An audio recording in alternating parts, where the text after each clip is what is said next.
10 அவதாரம் பெருமாளுக்கு. அது முதல் அவதாரம் வந்து மச்சாவதாரம். மச்சாவதாரம்னா என்ன கதை அப்படின்னா, ஒரு மீன் வந்து அது உலகம் முழுக்க ஒரு பெரிய வெள்ளம் வருது. ஒரே இருட்டாகுது. நிறையா மழை பெய்யுது. வெளியிலே போக முடியல. எல்லா ஊர்களும் வெள்ளம் சூழுது. எல்லா ஊரும் மூழ்குது. அப்போ என்ன செய்கிறாங்கன்னா, தப்பி பொழைச்சவங்க கப்பலில் ஏறுறாங்க. அந்த கப்பல் வந்து கடல் பெரிய வெள்ளத்தில் தள்ளாடுது. அப்போ ஒரு மீன் வந்து அதை இழுத்துட்டு போகுது பத்திரமா. அதுக்கப்புறம் ரொம்ப காலம் கழித்து மழை வெள்ளம்லாம் வடியுது. அதுக்கப்புறம் திருப்பி தரை தட்டுது. அப்போ கப்பல் இறங்கி கீழே இறங்கி எல்லாரும் வாழ்கிறாங்க. இது வந்து உலகத்தில் இருக்க எல்லா கதையிலுமே இந்த கதை உண்டு. என்ன இது ஊழி அப்படின்னு சொல்லுவாங்க. ஊழின்னா பெரிய அழிவு காலம் அப்படின்ட்டு. இப்போ நம்ம இருட்டாக இருக்கும்போது வெளில போக முடியல, மழை பெய்யும்போது வெளில போக முடியல. நமக்கு 1 மணி நேரம் 2 மணி நேரம் பெய்யுது அப்படிதான். ஆனால் ஒரு 50-60 வருஷத்துக்கு முன்னாடி பார்த்தீங்கன்னா நிறைய மாத கணக்கில் மழை பெய்யும். டெய்லி மழை பெஞ்சிக்கிட்டே இருக்கும்.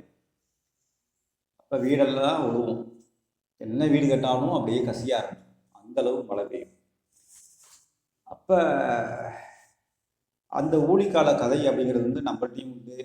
எல்லா உலகத்தில் இருக்க எல்லா வரலாறுலையும் அந்த பழைய கதை வந்து இருக்கும்.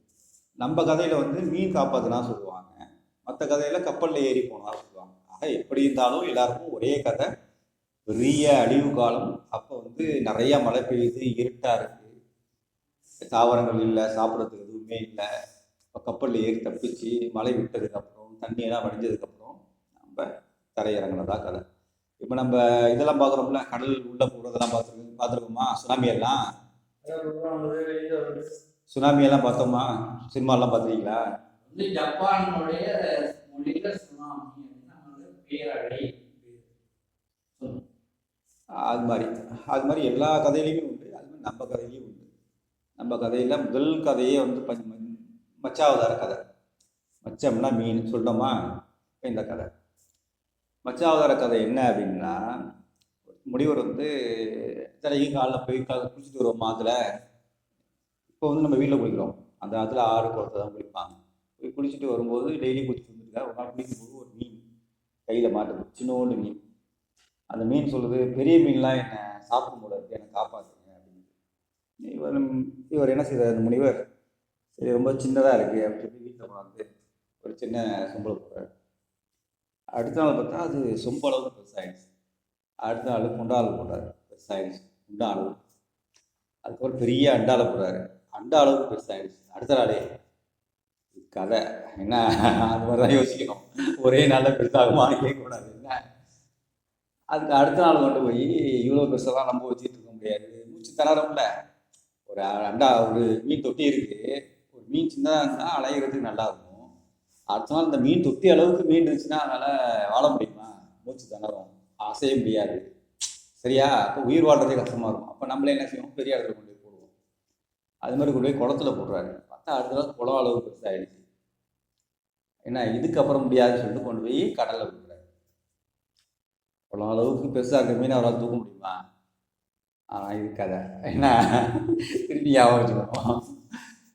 போட்டார். அப்போ கடல் அளவுக்கு போனோம்னா அது ரொம்ப பெருசாகி மீனுக்கு, சில மீனுக்கு கொம்பு இருக்கும் பார்த்துருக்கீங்களா? சில மீன் ஈட்டி மாதிரி வாய் நீட்டிட்டு இருக்கும். அது மாதிரி இது கொம்பு இருக்கிறதா ஒரு கதை. அந்த கொம்பில் வந்து ஒரு பெரிய, அந்த மீன் சொல்லுது அந்த முனிவர்கிட்ட, பெரிய வெள்ளம் வரப்போகுது, ஊழிக்காலம் வரப்போகுது, உனக்கு வேண்டியவங்களெல்லாம் அழைச்சிட்டு வந்து ஏற்றிக்க, கப்பலை கொண்டு வந்து கட்டிக்க, நான் கட்டிக்கிறேன், உங்களெல்லாம் காப்பாற்றுறேன் அப்படின்னு. ஒரே நாளைக்கு இவ்வளோ பெருசாகும் போது இது ஏதோ சாதாரண மீன் இல்லை, கடவுள் தான் வந்திருக்காரு அப்படின்ட்டு அது சொல்கிறது கேட்டு ஒரு பெரிய கப்பலை உருவாக்கி கொண்டாந்து அந்த மீனோட கும்பில் கட்டி எல்லோரும் கப்பல் ஏறிக்கிறாங்க. அவங்க சொன்ன மாதிரியே மீன் சொன்ன மாதிரியே பெரிய மழை வருது, வெள்ளம் வருது. தரையே தெரியலை, உலகத்தை எந்த தரையுமே தெரியல, மழை கீழே எல்லாமே மூழ்கி போச்சு. கப்பல் மிதக்கும் தானே, மேலே போயிடுது. அந்த கடல் அலையில் பெரிய ஊழியில் என்ன ஆகும், பெரிய புயல் அடிக்கும்ல, வெறும் மழை மட்டுமா பெய்யும், புயல் அடிக்கும். அப்போ அந்த புயலில் அந்த கப்பல் அசையாமல் அந்த மீன் காப்பாற்றி அப்படியே நிறுத்தி கொண்டு வந்து, அப்புறம் மழை வெள்ளம் வடிஞ்சதுக்கப்புறம் தரை தட்டுக்கு எல்லாம் இறங்கி வாழ்கிறாங்க. அந்த கதைக்கு பேர் தான் மச்சாவதார கதை. அந்த மீன் வந்து பெருமாளுடைய முதல் அவதாரம் சொல்லுவாங்க. நம்ம ராவன் கிருஷ்ணன்லாம் சொல்கிறோம் இல்லையா, இதெல்லாம் பின்னாடி கடைசி அவதாரம். முதல் அவதாரம் இந்த மச்ச அவதாரம். சரி, இந்த மச்ச அவதாரத்தில் என்ன கற்றுக்குறோம்? உலகம் முழுக்க பார்த்தீங்கன்னா எல்லாருடைய வீட்லேயுமே இது மாதிரி கஷ்டகாலம் வந்தால் என்ன செய்யுது அப்படின்னு சொல்லிட்டு ஒரு ஸ்டோரேஜ் வச்சுருப்பாங்க, சாப்பாடு வச்சுருப்பாங்க. அதாவது டின் ஃபுட்டுன்னு சொல்லுவோம்ல, பதப்படுத்தப்பட்ட உணவுகள். நம்ம மீன் சாப்பிட்றோம், அன்றைக்கே சாப்பிடணும். ஒரு 3 மாதம் கழிச்சு சாப்பிடணும். என்ன செய்யணும்? உப்பை போட்டு கருவாடாக்கி பதப்படுத்தி வைக்கணும். சரியா? சோறை வடகமாக்கி வைக்கணும். கத்திரிக்காயை காய வச்சு வத்தல் போட்டு வைக்கணும். அப்போ காய்கறியை உடனே சாப்பிட்றதுக்கு பச்சையாக சாப்பிடலாம். பதப்படுத்தி வைக்கணும் அப்படின்னா அது வந்து வடகம் இது மாதிரிலாம் போட்டு வச்சுருவாங்க. அப்போ அந்த வடகங்களை தான் எடுத்து இந்த 3 மாதம் வத்தல் இது மாதிரி பொருளை தான் எடுத்து இந்த 3 மாதம் மழை பெய்கிற காலத்தில் அந்த காலத்தில் நம்ம சாப்பிடுவோம். இப்போ இந்த மழை இல்லை, தொடர்ச்சியான மழை இல்லைன்றதுனால அந்த பழக்கம் போயிடுச்சு. ஆனால் உலகத்தோட மற்ற பகுதிகளில் என்ன செய்கிறாங்க, இந்த கதை எல்லாருக்கும் நல்லா மனசு பதிஞ்சிருக்கிறதுனால அவங்க வந்து இன்றைக்கும் ஒரு 6 மாதம் 1 வருஷத்துக்கான உணவை பத்திரமா வச்சுருப்பாங்க வீட்டுக்குள்ளேயே. கரண்ட் போச்சுன்னா என்ன செய்யுது? மெழுகுவர்த்தி, எண்ணெய், புரியுதா? தண்ணி, வாட்டர் டேங்கு, சுத்தப்படுத்தப்பட்ட தண்ணி, இது மாதிரி எமர்ஜென்சிக்கு என்னென்ன தேவையோ அது எல்லாத்தையும் ஸ்டோரேஜ் வச்சுருப்பாங்க. இதெல்லாம் நம்ம பண்ணாதனால தான் வெள்ளம் வரும்போது தண்ணி கொடுங்க, சாப்பாடு கொடுங்க தேடிட்டு இருக்காங்க. அன்னைக்கு அதெல்லாம் கரெக்டாக வச்சுருப்பாங்க. ஏன்னா இந்த கதை அவங்களுக்கு எல்லாரும் ஞாபகம் இருக்குது, நம்ம மறந்துட்டோம். சரி, இதில் வந்து வாழ்க்கையில் இது மாதிரி ஒரு ஸ்டோரேஜ் வச்சுக்கணும். வீடு கட்டும்போது ஒரு ஸ்டோரேஜ் கட்டாயமாக வச்சுக்கணும். ஓகேவா? உணவுப் பொருள் மற்ற எமர்ஜென்சி மெட்டீரியல் கட்டாயமாக வச்சுக்கணும். அவசர காலத்தில் தேடக்கூடாது. எல்லாரும் தேடுவாங்க, அது நம்ம தேடக்கூடாது. ஏன்னா காலகாலமாக இப்படி தான் நடந்துட்டு இருக்கு. அதுக்கு எச்சரிக்கையாக இருந்துட்டோம்னா மழை வரும்போது வெள்ளம் வரும்போது இது மாதிரி சிக்கல்லாம் இருக்காது. இது ஒரு கதை. இன்னொரு கதை என்ன இதுக்குள்ள அப்படின்னா, மச்சாவதாரத்தில் நம்ம கற்றுக்க வேண்டிய கதை என்னன்னா, நம்ம ஒரு இடத்துல படிக்கிறோம் அல்லது வேலைக்கு இருக்கிறோம் அப்படின்னா, இல்லை ஒரு வேலை செய்கிறோம் அப்படின்னா, அந்த இடத்துல வந்து நாம் அந்த மீன் அந்த இடத்துல முழுசாக வளருது பார்த்தீங்களா? ஒரு தொட்டியில் போடுறீங்க, மீன் தொட்டியில் ஃபுல்லாகவே வளருது அப்படின்ற மாதிரி நம்ம முழுசாக படிச்சிடணும். அந்த இடத்துல முழுசாக வளர்ந்துடணும். இதுக்கு மேலே நம்ம வளர்ந்தா இங்கே இருக்க முடியாது அப்படிங்கிற அளவுக்கு இருக்கும். ஆனாலும் முழுசாக வளர்ந்துடணும். அப்போ வந்து உங்கள் வாழ்க்கையில் 2 தான் முன்னாடி. ஒன்று, யாராவது உங்களை அந்த மீன் தொட்டியிலேருந்து எடுத்துகிட்டு போய் கடலில் போடுவாங்க, அல்லது அந்த மீன் செத்து போயிடும். அப்படி தானே? அப்படி தானே? தொட்டியிலே வாழ முடியாதுல்ல, அதால் செய்ய முடியாது. அது மாதிரி நீங்கள் முழுசாக வளர்ந்துட்டீங்கன்னா நீங்கள் அதோட பெரிய இடத்துக்கு போடுவீங்க.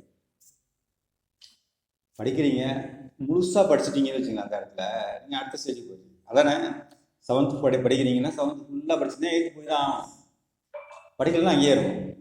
அதானே? அது மாதிரி நீங்கள் எதை படிக்கிறீங்களோ அது முழுசாக படிச்சிட்டிங்கன்னா அதோட பெரிய இடத்துக்கு போயிடுவீங்க. நல்லா வேலை செய்கிறீங்களா? ரொம்ப நல்லா வேலை செஞ்சிட்டிங்கன்னா அதோட பெரிய இடத்துக்கு போயிடுவீங்க.